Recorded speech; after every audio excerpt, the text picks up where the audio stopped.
Hello folks, this is Tom from anti-proton.com, and this is just a quick little video to talk about some stuff I've just gotten recently. I've had a really hectic week at work. Last actual 2 or 3 weeks have been pretty bad, so I haven't had a chance to do very many videos. I'm going to get back to that in late December, early January. But I got some mangas. I know they're mangas, but I always call them manga, so just, deal with it. Because you all know that I love that sort of thing. Can you tell that I love that sort of thing?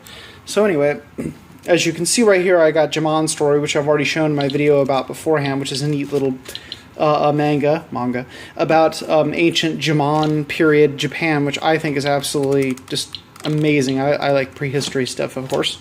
Oops, let me knock over my little PVC figurine here. Luckily, she's pretty resilient. But I also just got this guy right here. What is it? I think it's let's see. It's a Jamon Story. It's called Angoon A, I think, something like that, and Somebody Can Ring. I can't recall the name of it. I have to translate this whole thing, and I can't speak Japanese, so I actually have to translate each page with my phone. And like when I did my camera lens, where I mispronounced the Japanese name and then got like 8,000 comments explaining to me over and over and over and over and over how it's actually pronounced. If somebody wants to tell me exactly what it says, please go for it. I'm having some trouble with the translator because the text, as you can see, has been made very exotic. But anyhow, this is a really awesome series. I'm really thinking this one's going to be really neat.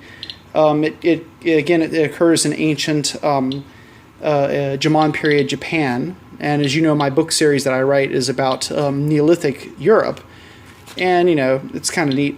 It does have a little bit of not necessarily what would be called PC in the Western world, if you like. Oops, like that scene right there, for example. But the nudity that's in it isn't designed to be like pornography or anything like that. It's just that people got naked sometimes back then, and they don't really hide it because it's Japan. So actually, they're being more mature about it than most folks I know. But regardless, there it is. It's an extremely awesome series as far as I can tell. It's not really a series. I think there's 2 of them, and I need to get the other one and like very carefully read them. It's like deciphering the ancient tomes as I go through each one of these bloody things, because like I said, I can't read Japanese, which is a major problem.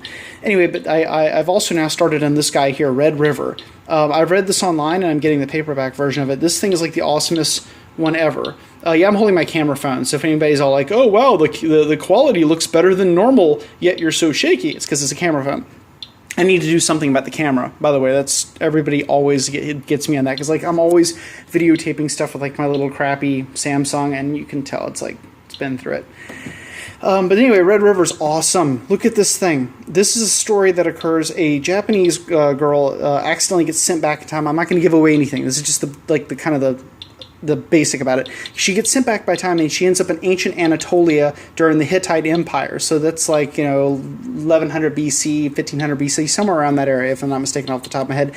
And there's a lot of neat stuff about it. For some reason, she's able to like understand what they say. There's magic involved and stuff, and she ends up running around. There goes my little girl again. God, my geisha girl is just getting creamed over here. Poor geisha girl. And I actually bought her in Hiroshima too. So like, what the hell. But it's a neat series.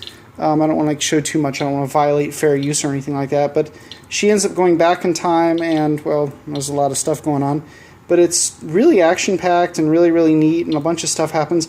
And one of the things I like about this one is that she doesn't play like some kind of useless, misogynist-based thing where she's like some kind of maiden that can't do anything. She's actually pretty strong. She ends up running around with the sword fighting and doing all kinds of badass stuff.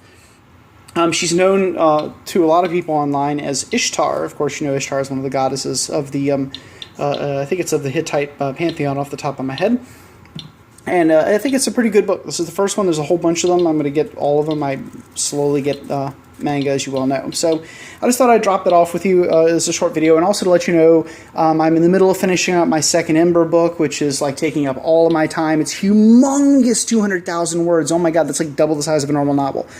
And my work week has been absolutely horrible. Actually, like my work freaking month has been horrible. It's been just terrible. But feel free to follow me on Twitter, where I do continue to talk about stuff, because I'm on Twitter all the time, and I'll put my Twitter address in there for you. But anyway, this has been Tom from anti-proton.com, and hopefully you guys will get this and enjoy it like I am. Bye-bye.